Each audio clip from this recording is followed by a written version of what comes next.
Praise.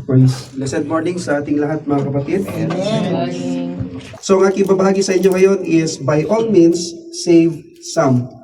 And sa mga susunod na Friday, matatalakay pa rin ang patungkol sa salvation. This time, ang aking babahagi sa inyo ngayon is by all means, save some o sa lahat ng paraan, mailigtas ang ilan. And our main text can be read in 1 Corinthians chapter 9 verses 1 to 27. Pero babasahin ko lang is yung verses 22 to 23 kasi masyadong mahaba kapag basahin natin simula sa umpisa. Sabi dito sa verse 22, "To the weak I became weak, to win the weak. I have become all things to all people, so that by all possible means I might save some. I do all this for the sake of the gospel, that I may share in its blessings." Okay, diyan ko hinago ang ating title sa ating pag-aaral ngayon in 1 Corinthians chapter 9 verses 22 to 23. And alam naman siguro natin na si Apostle Paul ang sumulat nito. At nire-reveal niya ang labis na pagnanasa ng kanyang buhay at ministeryo, the passion or desires of his life and his ministry na dapat na maging malaking interes o malasakit ng bawat Kristiyano. Ano yon? Ang kaligtasan ng bawat tao or the salvation of human being. Namuhay si Pablo at handang mamatay para lamang sa kaligtasan ng mga kaluluwa. Ganyan kadesperado, ganyan kasabik si Pablo pagdating sa kaligtasan or salvation ng bawat tao. Grabe, no? Mayroong patuloy na pasalin or burden sa kanyang puso upang ang iba ay maligtas. Mayroon ba tayong ganyang pakiramdam? Marami akong kakilala na hindi sila mapakali kapag hindi sila or wala silang nababahagian na tao sa loob ng isang araw. Kahit isang tao man lang. Yun ay, ang tawag doon is evangelism. Hangad ni Pablo ang kanilang kaligtasan at handa siya sa anumang problema o sagabal upang sila ay maligtas. Ganyan si Apostle Paul. Ang desire niya talaga o ang purpose niya talaga ay para sa salvation ng mga tao. So sobrang napakadidikit ni Apostle Paul. Kahit siya man ay nagtatrabaho, nagpapahinga, nasa bahay man o nasa ibang lugar, napapanahon man o hindi napapanahon, para kay Pablo ay dapat sa lahat ng paraan ay hanapin ang kaligtasan ng mga nawawala. Kung titignan natin sa Romans chapter 9 verses 1 to 3, hindi na natin babasahin, si Pablo ay labis na nalulungkot tungkol sa pag-reject o pagtanggi ng mga Hudyo kay Kristo. Di ba lahat naman ng mga Hudyo ay hindi tinanggap si Jesucristo, sila ngayong nagpapako sa kanya sa krus. Kung kaya't siya ay nakapagsalita ng parang padalos-dalos na salita o pahayag. Mabigat na salita na sinasabi niya, ano yung sinasabi niya? Maaari niyang hilingin na siya mismo ay masumpa at mahiwalay kay Kristo, alang-alang sa kanyang mga kapatid na Hudyo sa laman. Grabe, no? Si Pablo ay hindi aktwal na humihingi sa Diyos na mangyari ang kanyang mga sinabi na mabibigat dahil concern siya masyado sa kaligtasan din ng mga Hudyo. Kaya nga siya tinagurian na Apostle of the Gentiles. Kaya pumunta siya sa Gentiles. Ang nanatili doon ay si Apostle Peter. At hindi lang yan, kundi ipinapanalangin pa niya sila. Itong mga Hudyo. Romans chapter 10 verse 1. Ito ang kanyang panalangin. Sabi niya, "Brothers and sisters, my heart's desire and prayer to God for the Israelites or the Jew is that they may be saved." Ngayon, maaari nating tanungin ang ating mga sarili ng ganito. Ibinabahagi ba natin ng labis na pagnanasa na ito? Katulad kay Pablo. Ano yon? Para sa kaligtasan ng kaluluwa ng ibang tao. Isa pang katanungan, mayroon ba tayong tunay na pagmamalasakit na makita ang mga tao na maligtas? And another question is, may ginagawa ba tayo para maligtas ang iba? Pagdating sa mga kung ano-anong mga gawain, ay napakadaling makilahok. Di ba? Pero pagdating sa pinakamataas na layuning ito para sa salvation o kaligtasan ng ibang kaluluwa ay napakahirap magibahagi. Mayroon ba tayong heart's desire? O may tiyaga ba tayo na ibahagi si Kristo sa iba para sila ay magkaroon din ng kaligtasan? Amen? Kung nag-amen ka, praise God. Ano po, kung hindi ka pa nag-amen, hindi mo pa alam, maybe time will come. Okay, ito ang ating first point. The highest goal in life of every Christian should be the salvation of souls. O ang pinakamataas na layunin sa buhay ng bawat Kristiyano ay dapat ang kaligtasan ng mga kaluluwa. Yan dapat ang supreme objective of every Christians. Ano yun? The salvation of souls. Kung tayo ay sa Panginoon, kung gayon ang isang dakilang gawain ng ating buhay, bilang mga Kristiyano na, ay ang kaligtasan ng mga kaluluwa. Yan din ang pangunahing pagnanasa or desire sa buhay ng ating Savior o tagapagligtas. Sino yan? Ang Panginoong Hesukristo. Tingnan natin, Luke chapter 19 verse 10. Sabi niya, "For the Son of Man came to seek and to save the lost." Yan yung pangunahing desire ng ating tagapagligtas. Ano sabi niya? To seek and to save the lost.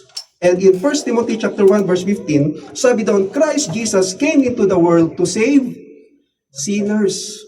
At sinabi pa ni Pablo, of whom I am the worst. Talagang sinasabi pa ni Apostle Paul na siya yung pinaka-worst na sinners dati. At iniligtas siya ng Panginoong Jesus. Ano sinasabi sa ating mga scriptures? Si Jesus ay naparito upang hanapin at iligtas ang mga nawawala. To seek and save the lost. Hindi lang yan. Inatasan din niya ang kanyang mga alagad na gawin din ito. Okay, tignan natin. John chapter 20 verse 21. Ito yung utos o command ng Panginoon sa kanyang mga alagad. And Jesus said, "Peace be with you. As the Father has sent me, I am sending you." Amen? Minsan natatawa ako sa scripture na ito kasi sabi ni Jesus daw, "Peace be with you." Sabi ng mga Muslim, o di ba? Nagsasalam alaikum ang Panginoon. Di ba? Kasi yung salam alaikum, peace be with you, di ba? Pero hindi ito yung araw-araw na greetings na tulad ng mga Muslim. Ha? So sabi ni Jesus, "As the Father has sent me, I am sending you." Remember, tayo ay iniligtas upang maglingkod at gawin din ang mga ginawa niya. Amen? Lalong-lalo na ang kaligtasan ng bawat kaluluwa. Again, ano yung first point natin? The highest goal in the life of every Christian should be the salvation of souls. O ang pinakamataas na layunin sa buhay ng bawat Kristiyano ay dapat ang kaligtasan ng mga kaluluwa. At paano natin maisasagawa ito? Paano? Sa pamamagitan ng pagbabahagi ng kanyang mga salita. Amen? Ito dapat ang pinakamataas na layunin sa ating buhay. Ano yon? Ano yan? To win souls. Amen? Kahit sa araw na ito, yan lang yung matandaanan ninyo. Again, ano yung pinakamataas na goal o layunin sa ating buhay bilang Kristiyano na? Win souls. Ang tanong, may nawin ka na ba? Amen. No? Ngayon, ang katanungan sa ating lahat, ito ba ang pinakamataas na gawain ng ating buhay? Ito ba yung pinakamataas na layunin ng ating buhay to win souls? Ito ba yung pinakamataas na layunin ng ating church na kinabibilangan? Evangelism, discipleship, or to win souls? Ang isang Kristiyano o ang isang simbahan ay maaring matawag na evangelical nang hindi naman siya evangelistic. Ano ibig ko sabihin? Pwedeng ang isang Kristiyano o ang isang simbahan ay nagtuturo ng gospel o ebanghelyo pero hindi nagre-reach out ng mga kaluluwa. Ano ulit ang layunin ng bawat Kristiyano? Lakasan nyo nga. Ano ulit ang layunin ng bawat Kristiyano? Win soul. Amen. At hindi lamang iilang Kristiyano, kundi sa lahat at lahat ng churches. Acts chapter 8 verse 4, sabi doon, those who had been scattered preached the word wherever they went. Okay, konting background dito mga kapatid. Ito yung panahon na pinag-uusig ni Saul ang mga Kristiyano, kaya sila ay kumalat o pumunta sa ibang mga lugar dahil sa takot na mahuli at mamatay dahil sa kanilang pananampalataya. Sino yung Saul dyan? Siya po ay si Apostle Paul. Diba? Kaya nga sinasabi niya, siya yung pinaka-worst dati na sinners, pero iniligtas siya ng Panginoon. Amen? Amen. Biruin niyo yung buhay niya na dating Saul, persecutor, taga-usig ng mga Kristiyano. Ngayon siya na po yung taga-akay ng mga Kristiyano at handa siyang mamatay para sa kaligtasan ng ibang tao. Amen? At that time, yung mga members ng simbahan o ng iglesia ang nangaral ng salita ng Diyos saan man sila pumunta. Okay? Hindi pa rin sila tumigil sa pangangaral. Amen? So yung pagbabahagi ng Word of God o yung salvation ay hindi lamang ito trabaho ng pastor. Hindi lamang ito para sa pastor. Dapat ikaw kung itinuturing mo na Kristiyano ka, ano yung pinakamataas na goal o layunin ng iyong buhay is to win souls. Dapat yung kinabibilangan din nating church, tignan natin kung ito ba talaga yung goal or pinakamataas na layunin, evangelism, discipleship, or to win souls. Amen? Praise God. Yan yung kailangan ngayon, mga kapatid. Ikaw ang kailangan ngayon. Tayo ang kailangan ngayon. Kung mapapansin ninyo, laganap ang kasamaan dito sa mundo. Manood ka man sa news o kahit tumingin ka man sa kapaligiran mo, di ba, maraming mga negativity. Maraming mga gyera, mga sakit at pandaraya ngayon sa buong mundo. Kaya kahit itong social media ay sinasamantala nating gamitin para sa pagpapahayag o pagpapalaganap ng gospel ng ating Panginoong Hesukristo. Amen. Why? Baka sakaling may maligtas pa na iba. Tandaan, ang layunin ay ano yung layunin? To win souls o ang kaligtasan ng mga kaluluwa. Maraming mga tao ang naliligaw o iba ang tinatahak na landas at kailangan nilang maligtas. At sino lamang yung maaaring makapagligtas sa kanila? Ang tanging tagapagligtas, walang iba kundi ang ating Panginoong Hesukristo. Acts chapter 4 verse 12, salvation is found in no one else, for there is no other name under heaven given to mankind by which we must be saved. Now, sino ang gagamitin ng Panginoon to win souls? Walang iba kundi ang mga Kristiyano. Amen. Tingnan mo ngayon katabi mo, sabi mo sa kanya, ikaw ang gagamitin ng Panginoon.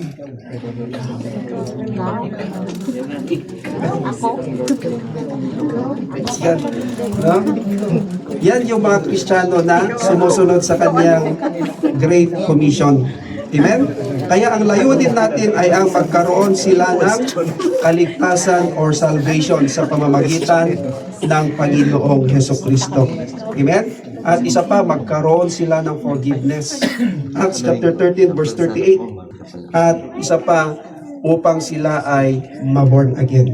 Ay John chapter 3 verse 5. Sabi rin ni Pablo sa Romans chapter 15 verse 29, sabi niya, I know that when I come to you, I will come in the full measure of the blessing of Christ. Nais ko pong i-highlight sa inyo yung sinabi niya, the blessing of Christ. Kaya yun ang dapat nating gawin bilang mga Kristiyano na ibahagi ang pagpapala ng Ebanghelyo ni Kristo. Ano yun? The salvation o ang kaligtasan. Amen? Praise God. Okay, second point natin. Second point, every person we encounter should be considered a potential Christian. O bawat taong nakakasalamuhan natin ay dapat ituring na posibleng maging Kristiyano. Amen? Dapat ganun yung mindset natin bilang mga Kristiyano. No, minsan kasi tinitignan natin yung outer appearance pa lang ng tao. Malabo to. Malabo to na maligtas. Di ba? Tinaas mo tuloy yung sarili mo eh. Malabo to na makinig. Pilosopo to, di ba? So dapat yung mindset natin, pag tingin mo pa lang sa kanya, magiging Kristiyano to. Amen? Sa pangalan ni Jesus. Ano po? Gaya sa ating main text in 1 Corinthians chapter 9 verse 22, sabi ni Pablo, sa lahat ng tao ay, ano ginawa niya? Nakibagay siya. Pero ang kadahilanan o purpose niya ay gusto niya silang maligtas. Mayaman man o hindi mayaman, may posisyon o walang posisyon, si Apostol Pablo ay nakibagay sa lahat ng tao. Ano yung purpose niya? Upang sila ay maligtas. Amen? Dapat ganun din ang purpose natin sa lahat ng tao. Dahil mahal ng Diyos ang lahat ng tao. Minsan pinipili lang natin yung gusto natin, di ba? Amen. Lahatong, di ba? So may kanya-kanya na tayong group, di ba? Paano tayo mag-i-spread yan? Tapos pag may nakita tayo, si ganito, si ganyan. Di ba? So, ano yung ginawa ni Apostle Paul? Siya ay nakibagay sa lahat ng tao. Pero ang purpose niya, no, hindi makitulad sa kanila, but to win them. Okay? Para magkaroon sila ng salvation. At mahal ng Diyos ang lahat ng tao. John chapter 3 verse 16. Alam na natin yun. For God so loved the world that He gave His one and only Son, that whoever believes in Him shall not perish but have everlasting life. Amen? At tandaan natin, namatay ang Panginoong Hesukristo para sa lahat.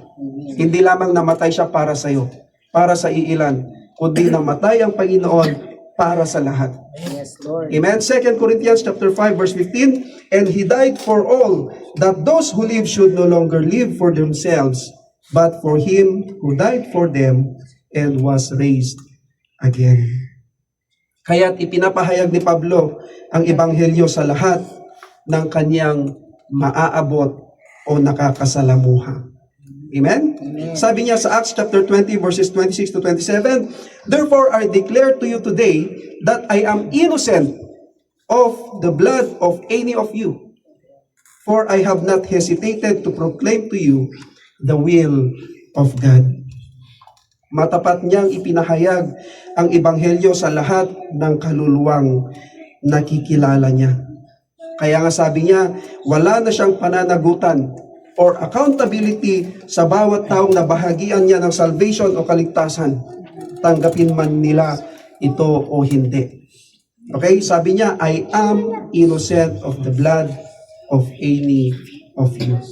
Kasi nagawa na niya yung part niya to share Jesus, the only salvation. Amen? The only Savior. Praise God. Kaya, kung ayaw mo magkaroon ka ng accountability, dapat ibahagi mo si Jesus sa mga taong nakakasalamuha mo, nakakasama mo. Di ba? Kasi hindi natin alam, maybe tomorrow, mamaya, ay huling hininga na pala nila. Amen? That's why, ini-encourage tayo ng Word of God in 1 Peter chapter 3 verse 15, na sa lahat ng oras at sa bawat pagkakataon, dapat tayong maging handa sa mga nangangailangan ng katwiran ang tungkol sa Panginoong Hesukristo. Handa ba tayo kung may magtanong patungkol sa salvation? Amen? Now, kung alam mong hindi mananampalataya yung nakakausap mo, nakakasalamuha mo, anong dapat mong gawin?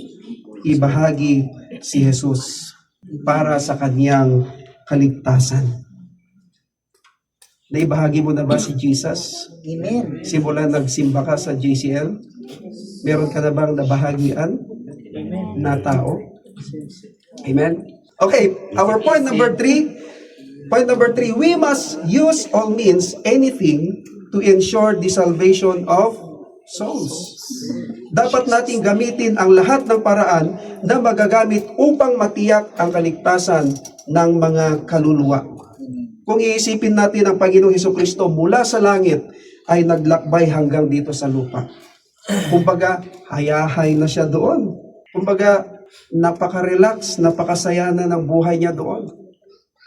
Pero Anong ginawa niya? Tulad ng binasa natin kanina sa Philippians chapter 2 verse 7. Anong ginawa niya? Siya po ay nakitulad sa mga tao at nag-anyong alipin. At tiniis niya ang hirap hanggang sa ipako siya sa krus. Bakit? Upang matiyak ang kaligtasan ng bawat tao. Imagine that. Ang ganda-ganda na ng buhay niya sa taas eh. Pero bumaba siya dito sa lupa to sacrifice himself, maghirap, magdusa para lamang sa kasalanan natin. Balik tayo kay Pablo. Dahil siya ay sumusunod sa Panginoong Hesus, siya rin ay nakibagay sa lahat ng tao. Kung titignan natin ang ministry ni Pablo, tiniis niya ang kahirapan, naranasan niyang mabugbog ng paulit-ulit, pinagsasalitaan ng kung ano-ano, pinersecute ng paulit-ulit, at nakulong ng walang ginawang krimen. Ito ay dahil lamang sa pagbabahagi niya ng gospel. Kasi ang main purpose o layunin ni Pablo, napakaklaro ito sa kanya. Ano yon? To win souls o mailigtas ang ilan. Amen? Kaya ba natin yon?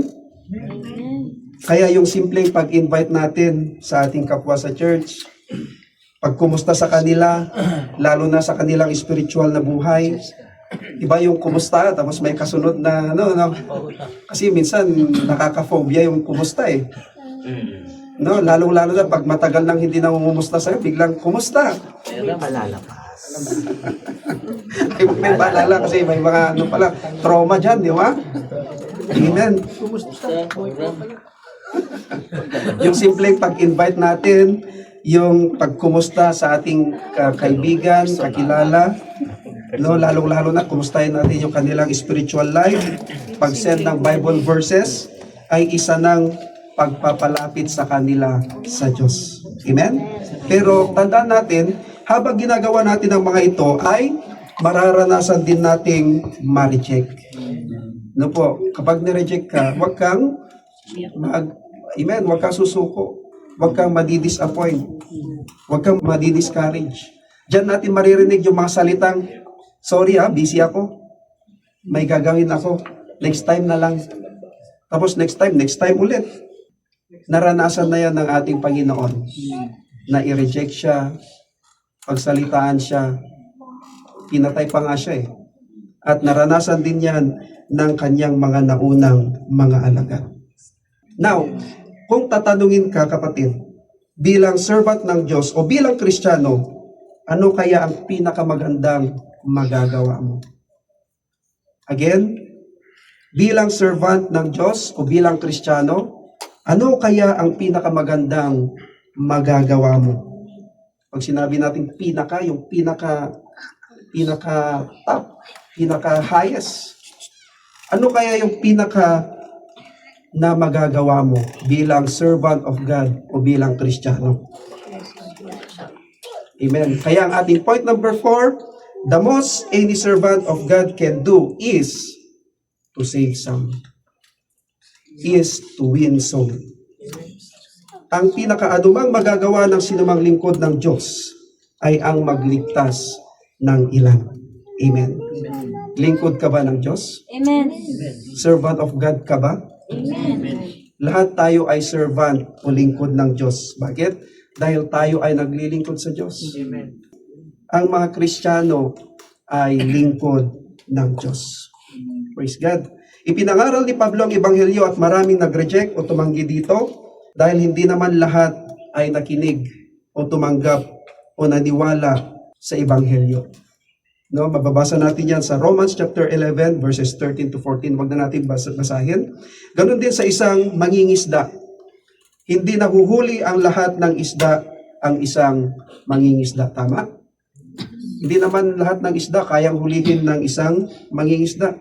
Minsan nga, iilan lang ang nahuhuli o kaya minsan wala pa. Kaya ang dapat natin gawin bilang lingkod ng Diyos ay ibahagi pa rin ang Ebanghelyo ni Kristo sa lahat ng tao. Amen? Sa lahat ng paraan, sa lahat ng panahon, kahit hindi man lahat o iilan lamang ang tatanggap o maniniwala dito. Amen? Sa mga talatang ito in 2 Corinthians chapter 1 verse 14, 1 Thessalonians chapter 2 verses 19 to 20 ay tinutukoy ni Apostol Pablo ang mga inakay o dinala niya sa Panginoon ng mga panahong yan. Ito yung kagalakan or joy ni Pablo. Kahit pa sa araw ng kanyang kamatayan, ay ang ikagagalak pa rin niya ay makita ang mga inakay niya na kasama niya sila sa Panginoong Hesukristo sa langit. Amen? Ganun ba tayo? Yung inaakay mo, inaalagaan mong kaluluwa, is makita mo rin siya, nakasama mo siya sa Panginoon sa langit. Amen? But the question, ilan na kaya ang inakay o dinala mo sa Panginoon? Baka yung inakay mong kaisa-isa, inaway mo pa, inutahan mo pa, no? Praise God. Di ba? Ang sarap o ang saya kapag nakikita mo yung dating inakay o dinala mo sa Panginoong Hesukristo, ay ginagamit din siya ng Panginoon sa kanyang banal na gawain. Di ba? Dati tinitignan mo siya, malabong maging born again ito. Pero siya pala yung mas eager na mag-serve sa Panginoon kaysa sa'yo. Laging addict sa... addict na sa Word of God. Di ba? Lulong na sa Word of God. Amen? Kaya, tandaan natin mga kapatid, hindi ba yun yung joy natin mga kapatid? Na yung taong in-invite natin dati, na akala natin wala lang, pasaway lang, ay ginagamit na siya ng Panginoon at isa na siyang nagpapatotoo sa Panginoon sa ibang mga tao. Amen. Praise God. Amen. So let me end this message kasi parang series. Ito ang puso ng Diyos sa lahat ng sangkatauhan. Tingnan natin yung heart ng Diyos. Tingnan natin 1 Timothy chapter 2 verse 4. Sabi niya, who wants all people to be saved and to come to a knowledge of the truth. Ano yung puso ng Diyos? Nais ng Diyos na ang lahat ng tao ay maligtas. Pero may mga tao talaga na ayaw sa Diyos. May mga tao talaga na nire-reject, patuloy na nire-reject ang gospel. Di ba? Minamak ang Diyos. Hindi lahat ng tao ay tatanggap at maniniwala sa gospel of our Lord Jesus Christ. Amen? Amen. Masaya ka bang mayroon kang nababahagian ng salita ng Diyos? Amen. O masaya ka lang sa ginagawa mo? Amen? Amen. Kung gusto nating makapasok ang iba sa paglilingkod sa Diyos, dapat nating ilabas ang ating sarili. Anong ibig kong sabihin? You need to reach out o abutin ang iba. At sino-sino yung mga iba na yon? Pwede ang iyong kapamilya, kaibigan, kapitbahay, katrabaho, o nakakwentuhan mo lang, at kung sino-sino pang nakakasalamuha mo. Amen? Kailangan magkaroon tayo ng tunay na pagmamalasakit para sa kaligtasan ng iba. This is our application as a response to the message. Nais mo bang gamitin ka ng Diyos sa pamamagitan ng pag-aakay o pagdadala ng ibang kaluluwa sa Kanya? If yes, this is the time upang umpisahan mo na at dapat maging lifestyle mo na ang pagwiwin ng kaluluwa. Amen? Na ibahagi si Jesus para sa kanilang salvation o kaligtasan at ipanalangin ang iba.